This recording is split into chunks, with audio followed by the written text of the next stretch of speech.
Good evening guys. Ayan ang ating halo-halong ihaw-ihaw mula sa kanto for today's video. Ayan na nga guys, lumafang na tayo. Ayan, tinikman na naman natin lahat ng uri ng ihaw-ihaw doon. Meron akong binili dyan ng balaklak ng baboy o kaya naman ay large intestine na tinatawag. Meron din dyan dugo ng baboy. Ayan, yan ang gusto ng bunso ko. Tapos ako, meron din dyang isaw ng manok, tenga ng baboy. Ayan, yan gusto namin ng pangit ko. Tapos yun dun sa aking panganay, mahilig siya sa laman lang sa barbecue.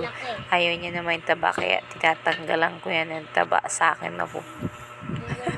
Nagdagdag ako sa katawan ko ng fats. Hindi pa kaya ako kontento sa fats ko.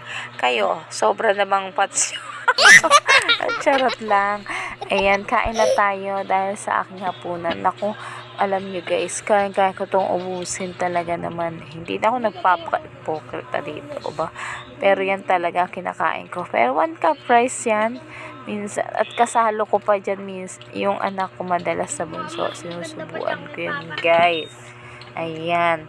Kaya, okay mag-alala dahil hindi ko yan sinusolo. Okay matakot sa aking health. Kasi, pare-pareho lang tayo kumakain. Umaga, tanghali, hapon. Kaya, hindi kayo luha. Ayan. Diba? Pinapakita ko lang yung aking paglafang.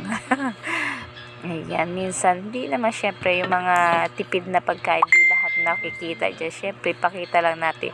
Yung parang ang sarap-sarap kumain. Yan lang guys. Ayan. Thank you for watching. And sana subaybayan nyo. Suportahan nyo ang aking mga video. Please like, follow, and share. Bye!